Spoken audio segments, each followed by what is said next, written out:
They claimed I was trespassing on my own land right up until I cranked open that dam and turned their fancy $1 million cabin development into the priciest mud pit in the state. I can still see myself there, hands on the rusted iron wheel of a century-old dam, watching heavy machinery sink into a thick, black sludge where Timber Lake used to shimmer.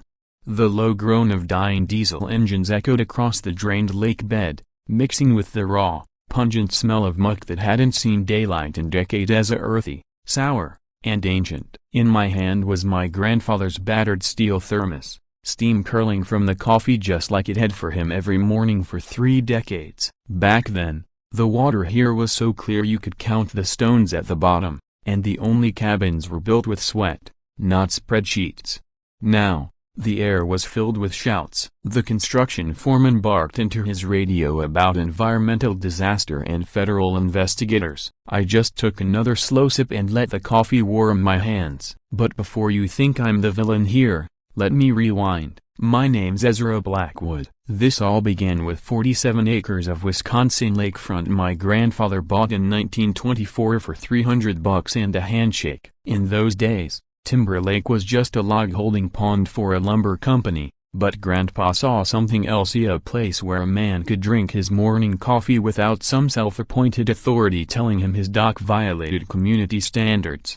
I'm the 3rd generation to live here, a civil engineer by trade, and nearly every morning I've sat on the same weathered dock where Grandpa once taught me to tie a bowline and pick out a loon's call. The air smells of pine sap and smoke from the old stone fireplace he built with his own hands. The boards underfoot still give the same soft creak they always have. A song that means home. That piece ended the day Constance Peyton arrived. Platinum hair, designer wardrobe, smile as sharp as a razor. She swept in from Chicago with her contractor husband and enough money to buy the largest house on the lake, and enough arrogance to start redesigning the lives of everyone else who lived here. Within months, she charmed her way into the presidency of the Homeowners Association by promising to elevate property values and protect community vision. The kind of person who might lodge a complaint about the volume of the sunrise. The real fight began when I returned from a work trip and found a row of bright orange survey stakes stabbed into my shoreline like an invading army.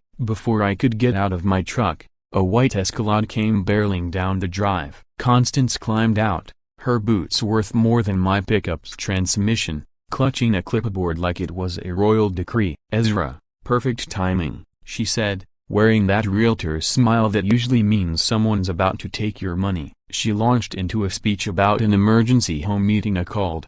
Conveniently, while I was away, she explained that the board had unanimously approved a community enhancement project, a cluster of 120 luxury cabins that would transform the lakefront into a premier resort destination. My land, she informed me, had been selected for community donation, for the greater good. I held up my grandfather's deed. The ink may have faded, but those lines were ironclad. Every acre, every tree, every foot of water's edge that 3 generations of Blackwoods had cared for.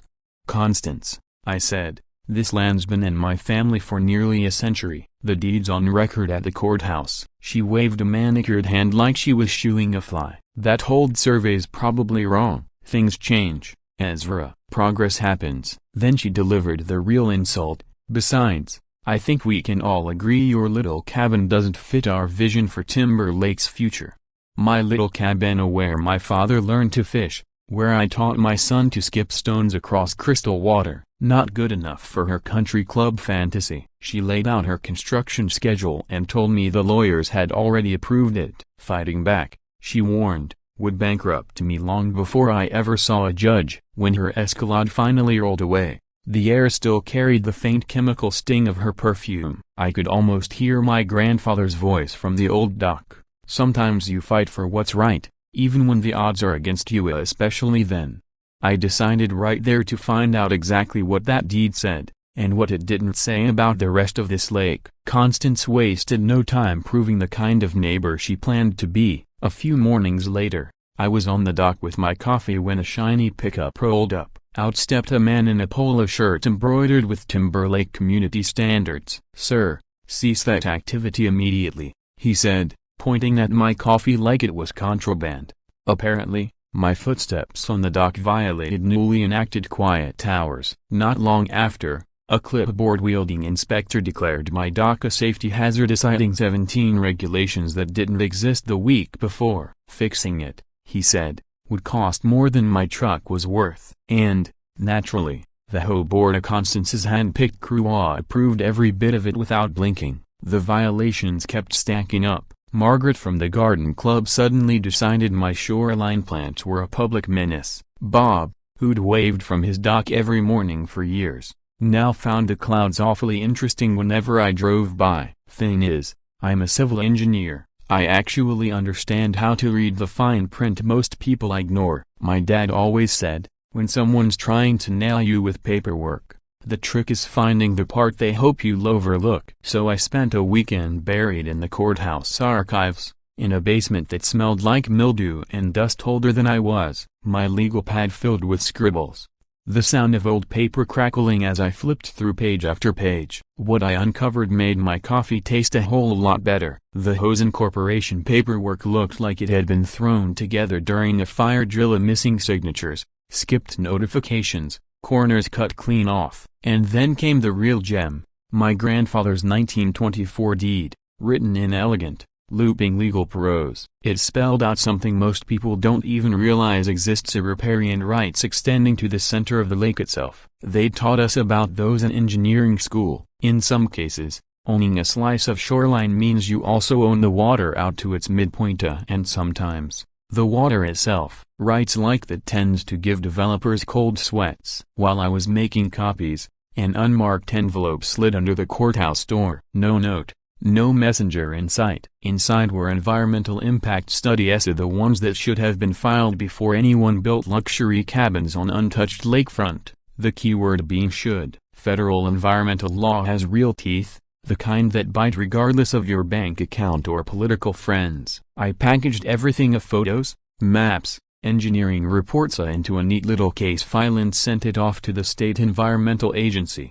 Their reply landed faster than a pizza delivery: all construction suspended until a full environmental review could be completed. That's when things got interesting. In the home meeting minutes, I noticed something about the construction bids. Braden Peden Construction ES, Constance's husband, came in a suspicious 20% under every other bid. Amazing how that happens when your spouse signs off on the contracts. When Constance received the suspension notice, she tore down my driveway like a storm front in expensive yoga pants. The sugary smile was gone. "You have no idea who you're dealing with," she snapped, jabbing a manicured finger at my chest. "Is that a threat, Constance?" I asked. "It's a promise," she said, her voice low and sharp. "This project will happen with or without you. You might want to think about your future around here." The way she said future made my neck prickle. This wasn't about cabins anymore. It was about control, money, and crushing anyone in the way. That evening,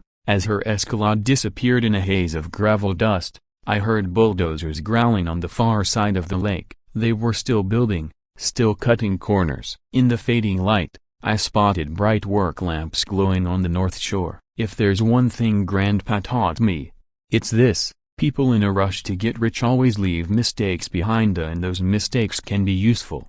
Constance's next move proved she was done with petty games. One morning, I woke to the crunch of boots outside my bedroom window. It wasn't even 4 in the morning. 2 men in black tactical gear were sweeping my shoreline with flashlights, claiming they were private security ensuring community safety compliance. The stink of their cigarettes wafted through my open window. When I stepped outside in my bathrobe, one of them told me I was creating a disturbance by turning on my own porch light. "Gentlemen," I said, "unless you're here to arrest me, you're trespassing." The taller one smirked. "We're authorized by the HOA." "Right," I said, "because HOAs have police powers now." By the end of the week, Constance had convinced the county to block the old access road my family had used for generations. A shiny gate with a keypad and a sign reading "Authorized Residents Only." My name wasn't on the list. Now I had to drive an extra 3 miles just to reach my own driveway. Nothing says community improvement quite like locking out the guy whose land you're after. The Whisper campaign started not long after. At Kowalski's Hardware, the same place I'd bought everything from fishing tackle to lumber for 2 decades, as old Pete suddenly had trouble making eye contact. "Sorry, Ezra," Pete muttered at the hardware store counter. "Can't extend credit anymore." Orders from the top. At the diner, conversations stalled the moment I walked in. Karina, the good Karen, the one who's kept the coffee pot full for as long as I can remember, leaned close while pouring my cup. "Constance has been telling folks you're coming unhinged since the divorce," she whispered. "Says you might do something dangerous with all that engineering know-how." My divorce, 2 years in the rear view, had nothing to do with any of this, but apparently it was fair game when someone needed to smear your name. Funny how grief and loss become handy tools when you're standing between the wrong person and a fat payday. Notes began appearing under my windshield wipers. "Sell and leave. Don't make this ugly. Some battles can't be won." Here's the thing: if they'd picked the wrong guy to shove past the breaking point, push an engineer too far, and we start scanning for stress fractures, and not just in steel and concrete, but in your plans. So I headed to the Historical Society, where the air was thick with the scent of dust, aging paper, and long-buried truths. Mrs. Henderson, the librarian and unofficial guardian of the town's memory, kept sliding heavy boxes onto my table. "What they're doing to you is awful," she said quietly, glancing around like the file cabinets might be wired for sound. "These old lumber company records might be worth a look. Sometimes the old fixes are still the best ones." She wasn't exaggerating. Timber Lake hadn't always been a lake. It was born in 1923 when Northwoods Lumber Company built a dam to float logs downstream. The company collapsed during the Depression, and ownership of that dam had never been officially passed to anyone. The paperwork trail simply evaporated. In brittle black and white photographs,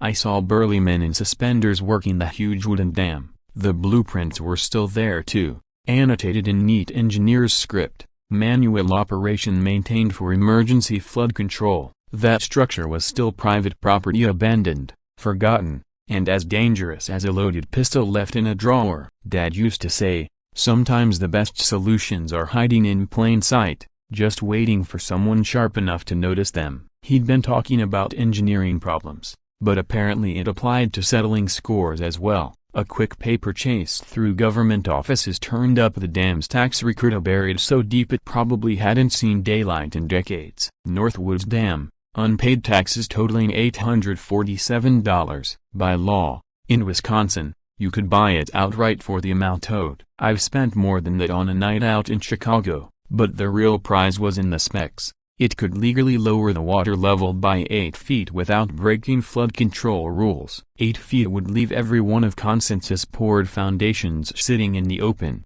cracked and useless. And who knew what would be revealed when 70 years of silt drained away? When I got home, another note waited under my wiper. Final warning, take the offer and leave. Across the water, construction lights burned bright on the North Shore as crews pushed to meet some unspoken deadline. I glanced at the dam's deed in my glove box and my name fresh on the signature linear and smiled. Constance's final play had all the subtlety of a brick through stained glass. I was on my dock with my coffee when a black sedan rolled up the drive. Out stepped a man in a tailored suit, briefcase in hand, with the kind of polished grin that makes honest people check their pockets. "Mr. Blackwood," he said, "I'm Winston Carroll, attorney for the Timber Lake Homeowners Association. I have here a restraining order preventing you from interfering with legitimate community development." He slid the papers across my railing like we were playing cards. According to the document, I was now considered a threat to critical infrastructure and a clear and present danger to the welfare of the community. The kicker? I was legally barred from touching,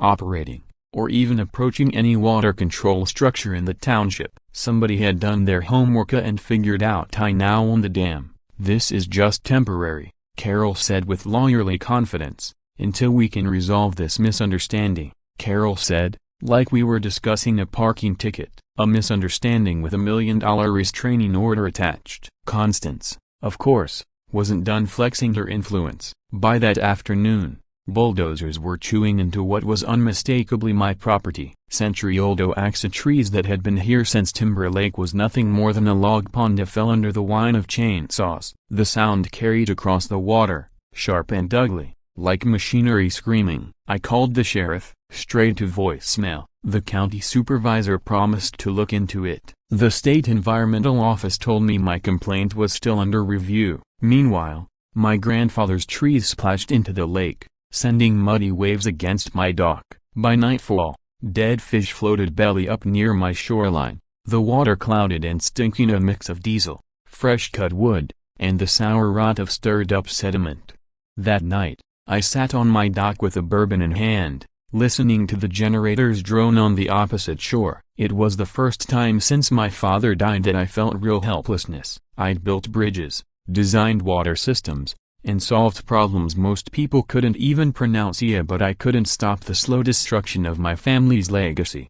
I picked up a photo of my grandfather, standing on this very dock in the mid-50s, holding a bass from water so clear you could see 20 feet down. He'd told me that some things are worth fighting for, especially when the odds are stacked against you. The next morning, Carol was back, this time with the sheriff's deputy at his side. Emergency hearing on Monday, he announced, handing over paperwork. They were seeking to make my restraining order permanent. Judge Martinez, he said, was deeply concerned about public safety, especially, it seemed, when aging infrastructure was in the hands of emotionally compromised individuals. Emotionally compromised, that was the game now. Paint me as the unstable divorcee tilde copyright turned would-be eco-terrorist. But while they were busy trying to dismantle my reputation, I was learning more about my new acquisition. Those 1923 engineering drawings weren't just diagrams, they were a handbook for environmental leverage. Lower the lake by 8 feet, and I could expose their construction foundations while keeping the downstream water flow intact. Drop it 12. And I'd reveal decades of industrial waste hidden beneath 70 years of sediment. That weekend, under the cover of pre-dawn darkness, I tested the dam's manual controls. The brass wheels were cold in my hands, but the sound of rushing water through the gates felt like something solid I could still control. Stress and exhaustion had become constants, but those steel levers felt like hope. Sunday evening, my son Derek called from Minneapolis. "Dad, I saw the news. Mom says you're obsessed. Maybe you should just take their offer and get something new." I looked out across the lake. Construction lights blazed, crews pouring concrete through the night to get ahead of Monday's hearing. "Some things aren't for sale, Derek," I told him. "Someday you'll get it." In less than a day, they'd try to take away my right to operate the dam, but they'd made one tactical mistake. The court session was set for the afternoon. The dam didn't run on a 9-to-5 schedule. While Constance was probably rehearsing her testimony, I got a call from Delilah Santos at the County Herald. Her voice was electric, the kind of tone reporters get when they've struck something big. "Ezra, you're going to want to hear this. I've been digging into the Petons' finances. They're broke. Not a cash flow type brokia, completely upside down. The woman with the designer boots and grandiose development plans was drowning in debt." Delilah had followed the trail through shell companies and offshore accounts. Turns out, Constance's Illinois projects had collapsed under lawsuits, cost overruns, and at least one development that literally sank into polluted ground. She'd mortgaged everything: her house, Braden's construction gear, even her mother's retirement fund. This cabin development wasn't just a payday, it was their last lifeline. And then came the bigger bombshell. Delilah had looked into the HOA's so-called emergency powers clause, the same one Constance had used to force the land grab. "I called every homeowner on the lake," Delilah said. "Guess what? Half of them never got notice of that emergency meeting. State law requires 60 days written notice to everyone. The vote hadn't just been shadia, it was outright illegal. State law required every homeowner be given 60 days written notice for any vote involving eminent domain or property transfers. Half the lake owners hadn't even heard about the meeting. Every official signature and stamped approval Constance had waved in my face was nothing but worthless paper propped up by her desperation and a small army of expensive attorneys. And there's more," Delilah said. "Remember that environmental complaint you filed? It kicked off an automatic record search. The EPA found something in Timber Lake's history you need to hear. Turns out, the dam wasn't just a tool for adjusting water levels, it was a lock on decades worth of buried evidence. The original lumber operation hadn't simply harvested trees, they dumped chemicals, industrial scrap, and construction waste straight into the lake. Later developers followed suit. Drop the water far enough, and all of it would emerge like ghosts from the deep. The EPA thinks we're looking at a potential Superfund site, Delilah explained. If they confirm contamination, the federal government steps in. No building, no construction, and nothing. They'll spend years cleaning it up. And the bill? That falls on anyone who's ever owned or developed the contaminated property. Suddenly, Constance's frantic race to pour foundations made perfect sense. She wasn't just building cabins, she was running from the clock before the truth surfaced. Federal environmental law doesn't care about your bank account or your political pull. Liability is permanent, property values collapse, and cleanup costs can run into the millions. And here's the kicker, Delilah went on. The second contamination is officially confirmed, all construction bonds and insurance policies get voided. Braden's company would be personally responsible for every penny of the damage, past and present. I sat on my dock, phone pressed to my ear, staring across the water at the glaring work lights. It hit me then Constance wasn't merely taking my land, she was mortgaging it in one last, reckless gamble to keep from going under. But toxic secrets have a way of surfacing. When's your hearing? Delilah asked. Tomorrow at 2. Perfect. My expose copyright goes live in the morning, and I've already tipped off 3 environmental groups. Judge Martinez hates a media circus, but she loves holding people accountable. After we hung up, the dark seemed heavier, the hum of generators more sinister. Constance thought she was building a lifeline. She was actually laying the bricks of her own environmental prison. I was just going to help speed the process along. By the time dawn crept in, my kitchen table looked like a command center, coffee brewing, phone charging, 3 laptops open to government databases. Delilah's information needed to be turned into a battle plan. First call was to Jasper Tooley, a retired park ranger who had been quietly documenting this disaster from the moment it began. I need proof, Jasper. Every violation, every fish kill, every drop of contaminated runoff. His gravelly voice came back with a hint of satisfaction. Been photographing them since day one. Got shots of concrete being dumped into spawning beds, chemicals seeping into groundwater, and sediment clouds wiping out 3 generations of bass fingerlings. Jasper's contacts at the EPA weren't just desk-bound bureaucrats, they were seasoned enforcers who took on the kinds of cases most people tried to bury. I can have federal inspectors there by Wednesday, he promised. But you need to give them something worth seeing. That's where the dam came in. Next, I called Camden Cross, an environmental lawyer with a taste for taking down corrupt developers. In the past 5 years, his pro bono cases had shut down 3 illegal builds. Constance's scheme was everything he loved: the political rot, ecological destruction, and blatant federal law violations. Ezra, this is perfect, Camden said, sounding like a predator catching the scent of prey. This isn't just a property fight, this is systemic environmental fraud, and the feds have endless resources for a case like this. His plan was sharp: file simultaneous suits in federal and state courts, citing violations of the Clean Water Act, the National Environmental Policy Act, and Wisconsin's own environmental laws. The goal: bury Constance's legal team under a mountain of litigation so vast they'd spend months just skimming the first pages. Camden reminded me of one of environmental law's sharpest edges: ignorance isn't a shield. If you pollute public waters, you're on the hook, no matter your intent or who owned the property before you. But the legal playbook was just the first step. We needed the kind of public attention, media noise, and political heat that would make burying this case impossible. Delilah had already lined up 3 environmental organizations and 2 investigative journalists out of Milwaukee. Her expose copyright was set to drop across every local news outlet at Oncia, an onslaught that would make even the most comfortable politician break into a sweat. I've got drone footage of the pollution, recordings of Constance trying to bribe county officials, and financial records showing the pedant's shell game, Delilah said. This thing practically writes itself. The technical execution required precision. I knew those 1923 dam schematics like the back of my hand well enough to run the controls blindfolded. The plan was to drop the water rate feed first, exposing the cabin foundations, then another 4 to uncover the buried waste without triggering downstream flooding violations.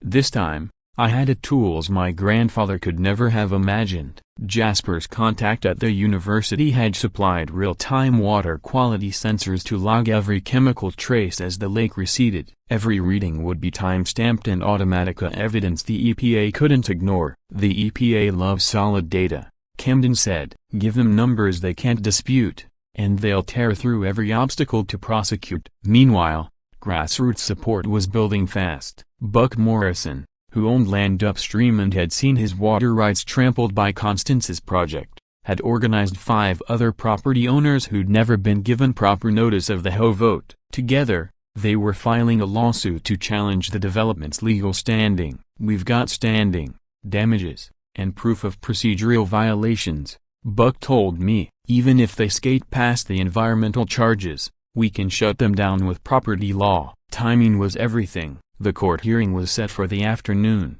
where Constance expected to secure a permanent injunction against dam operations. But federal environmental law overrides local rulings, and the moment contamination is confirmed, construction halts automatically. My plan was straightforward: to start draining at dawn, reveal the contamination before the hearing, and let the EPA take the wheel. By the time Constance's lawyers finished arguing over injunctions, federal jurisdiction would already have locked the site down. One thing you should consider, Camden warned, is what desperate people do when they're cornered. If she realizes it's over, she might lash out. I thought about the guards pacing my property, the anonymous threats, the calculated intimidation. Constance had already proven she had no qualms about bending the law or breaking it. I'll be careful, I said. But the sense tomorrow, one way or another, by my second pot of coffee, I was staring across the water at the glow of construction lights, feeling something I hadn't felt in weeks: control. For once,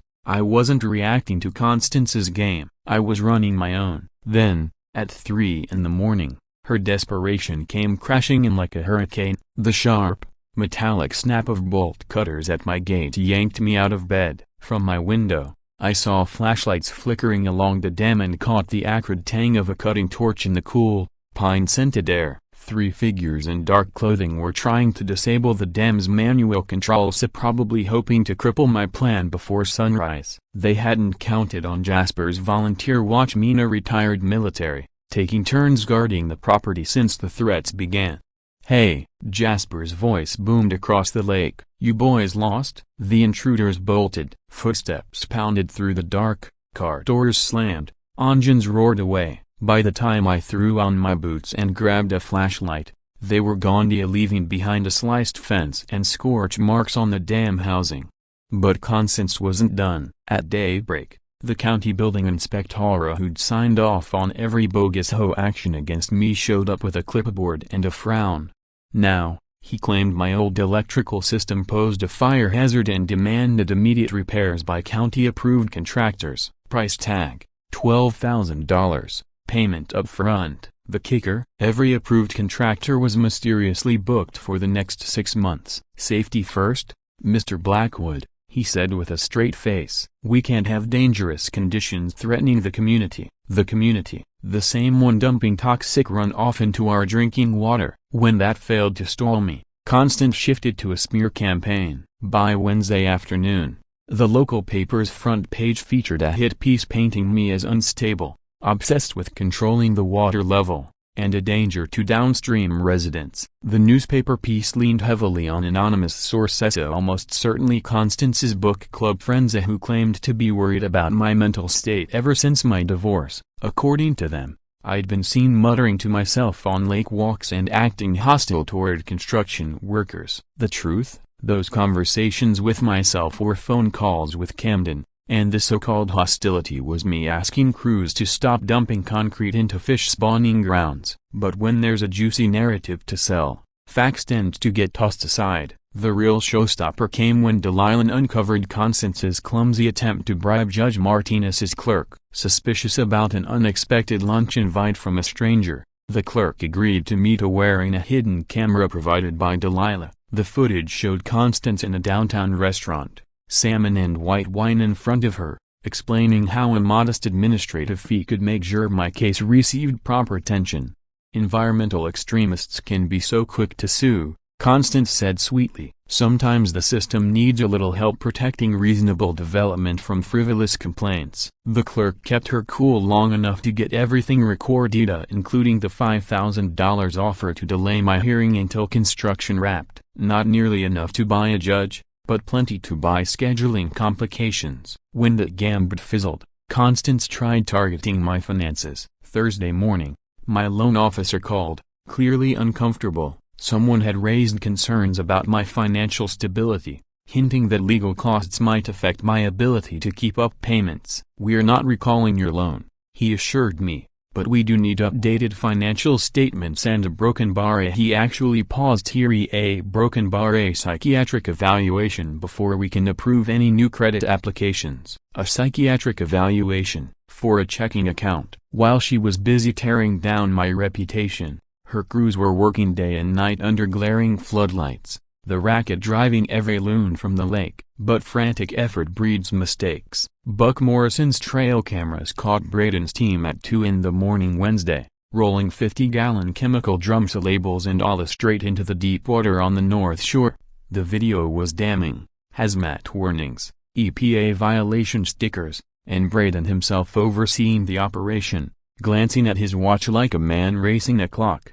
"They're not just covering up the old mess," Camden said when he saw it. "They're adding fresh contamination to blur the blame." It was cynical but calculated to dump new toxins over the old so any discovery could be brushed off as recent and accidental. The problem for them was that environmental forensics can tell old contamination from new by chemical breakdown patterns and sediment layers. Creating fresh pollution to hide old pollution is about as effective as trying to smother a fire with gasoline. By Friday evening, just a day and a half before the hearing, Constance tried her boldest move yet. The county sheriff showed up with an emergency psychiatric hold order signed by a judge from the next county over. This judge had never touched my case file but had apparently been given compelling testimony about my mental decline and supposed threats to public infrastructure.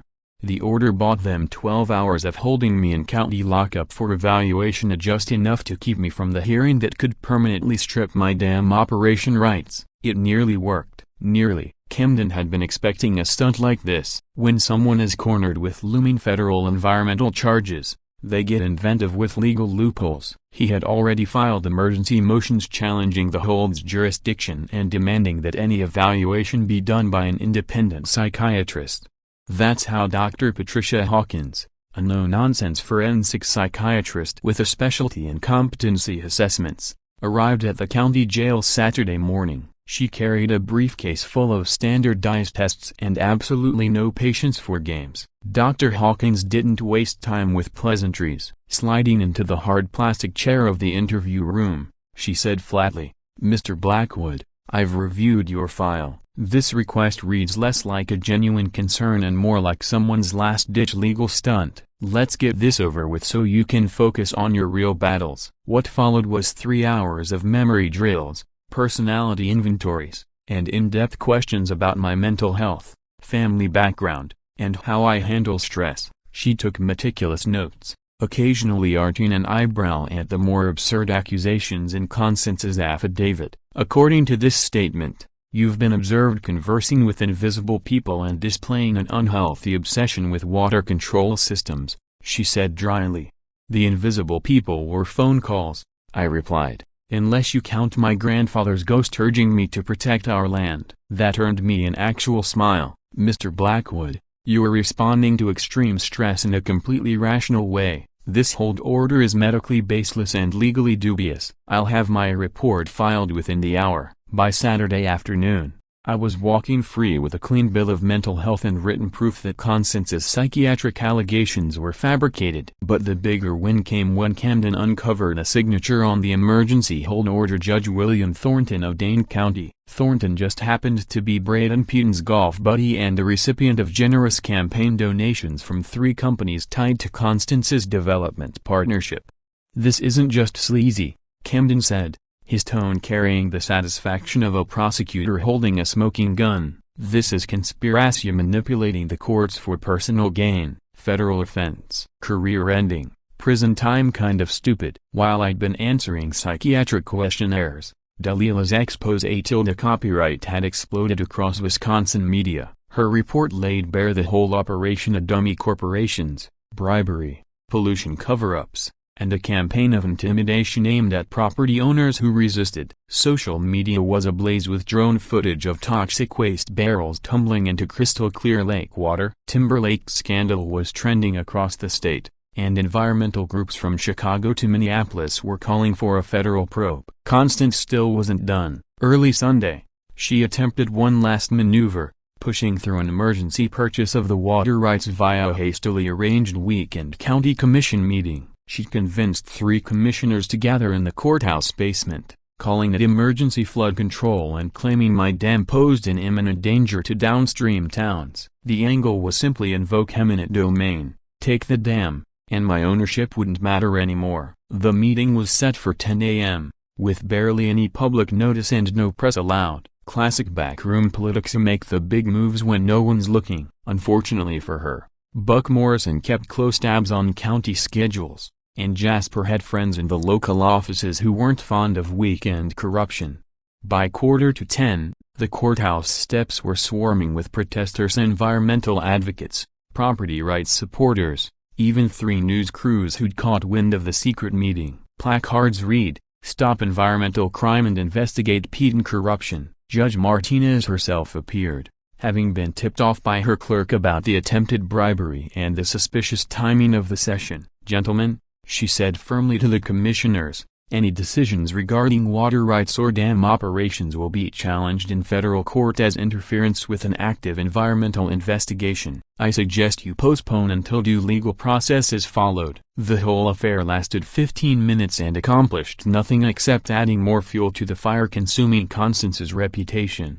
That night, I sat on my dock, watching the construction lights blaze across the lake like a false sunrise. Her crews were moving at a frantic pace, pouring concrete faster than inspectors could file violations. But haste had made them careless. In their rush, they'd begun building foundations below the lake's natural water linear structures that would be exposed the moment I lowered the dam. Once visible, those would become undeniable evidence for the EPA. My phone buzzed with a message from Camden. "Federal environmental team arrives tomorrow, 6 a.m. Timing is everything now." I looked at the glow of the work lights across the water, then down at the dam keys in my hand, a brass and steel, worn smooth by my grandfather and warm from my grip. Tomorrow, Constance would learn the hard truth. Money doesn't always mean power. It was time to teach her a lesson in water dynamics and environmental justice. At 5:30 a.m., the cold brass wheels of the dam pressed into my palms as I began what my grandfather would have called letting the truth rise to the surface. The roar of water rolled across Timber Lake as 80 years of buried secrets began to surface. I'd calculated the release with precision at 8 feet in 4 hours, to just enough to reveal the construction foundations without endangering the downstream flow.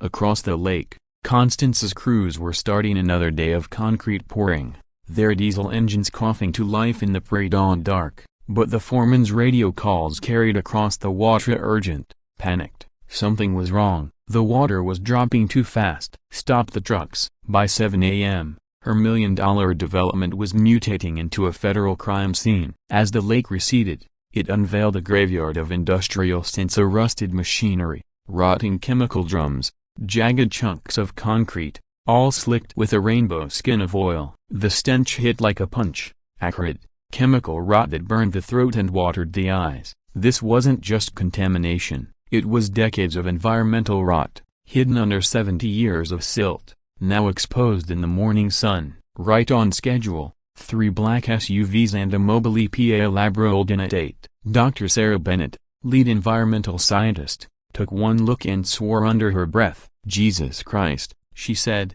snapping photos of faded hazmat labels. "This is a Superfund site waiting to happen." Dalila's news crews were everywhere, drones overhead, microphones in faces, live feeds broadcasting the toxic wasteland to every living room in Wisconsin. Then Constance arrived, her white Escalade fishtailed onto the access road, throwing gravel. She climbed out of designer jeans, hair perfect, face pale with panic. "You can't do this!"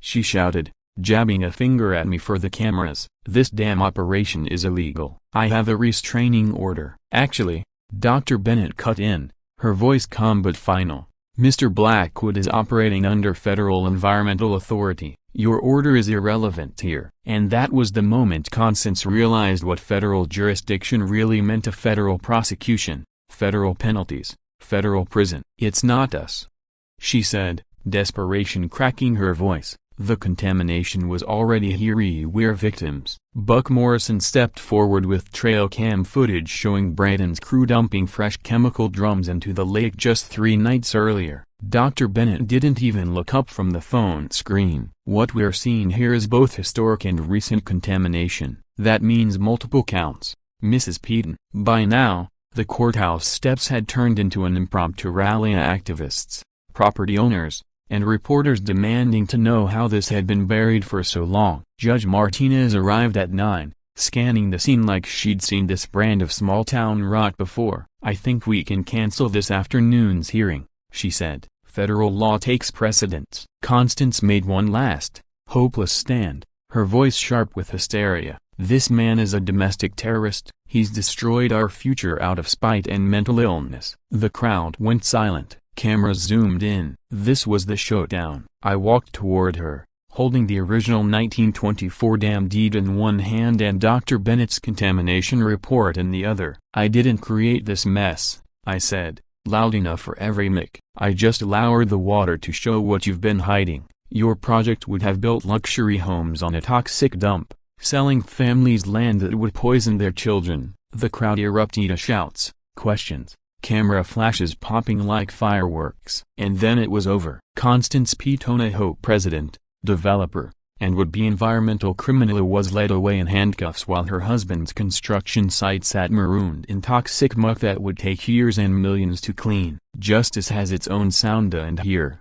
it was the rush of water finally moving free after decades of being held back. A year and a half later, I was on my dock, sipping coffee from my grandfather's dented thermos, watching loons dive into water clearer than it had been since the 1920s. The federal cleanup had turned Timber Lake into a model for environmental restoration. $2.3 million in Superfund money stripped away 40 years of contamination, while university researchers turned the lake into a living classroom for ecological recovery. Constance served 3 years in federal prison for environmental conspiracy, bribery, and fraud. Braden lost his construction license for good, declared bankruptcy when cleanup costs overshot his insurance by $2 million, and watched their showpiece lake house sell at auction for a fraction of its value. The old HOA was dissolved and rebuilt with an actual environmental mission. Buck Morrison was elected president, and their first act was a 10-year freeze on new development to let the watershed recover. Ironically, once the EPA certified the lake's water quality, property values jumped 20%, a proof that clean water sells better than luxury cabins on poisoned soil. For me, the biggest win came last summer when my son Derek brought his kids out to fish from the same dock I'd stood on as a boy. My granddaughter caught her first bass in water so clear you could see the lake bed 15 feet below. The dam was designated a historical landmark, complete with a walking trail that tells the story of how everyday citizens and environmental law can stand up to corporate greed. School groups visit to learn about water management and conservation science. I kept my engineering business but added a new specialty, helping communities fight corrupt developments using proper environmental enforcement. You'd be surprised how many Constances there are out there, and how often they trip over their own desperation. Here's what I've learned that might help you. Always start with the property deed. Old documents can hide rights you never knew you had. Tax auction properties can be leverage gold mines, often for pennies on the dollar. Environmental contamination automatically brings federal oversight, which will override any local corruption. And when the bullies show up with expensive lawyers and political pull, remember, federal law protects whistleblowers and rewards those who bring solid evidence. We even started the Timber Lake Conservation Scholarship of $15,000 a year for students in environmental engineering, funded from savings found during the cleanup. Funny how federal efficiency can outdo local backroom deals. Every summer we hold Clean Water Days, A festival that draws families to the restored shoreline. Kids learn about aquatic ecosystems. Adults swap stories about preserving land and water for the next generation. Last fall, Dalila and I got married. Now we work as a team. Her investigative skills and my technical expertise helping communities across 3 states stop illegal builds and prosecute corrupt officials. So far, we've halted 6 shady projects and sent 4 officials to court. The old dam still works flawlessly, its brass wheels gliding smooth as silk whenever we adjust the flow. Sometimes I'll stand there at dawn, hands on the same controls my grandfather once held, knowing we're still protecting this water for the same reason he did. Conservation isn't just about honoring the past, it's about making sure the future inherits something worth having. And every morning, I'm reminded of that with the first sip of coffee on my dock. Some fights are worth it, no matter how powerful the opponent or how long the odds. Now, I want to hear your own horror stories. Share them in the comments. I read them all, and they help me decide my next environmental justice mission. If you like seeing the underdog win, hit that subscribe button. Next week, I'll tell you about a farmer who discovered his neighbor's $1 million mansion was built entirely on his land and the ingenious way he handled it. You won't want to miss that one. Until then, remember, sometimes the best solution is right in front of you, waiting for someone brave enough to turn the wheel.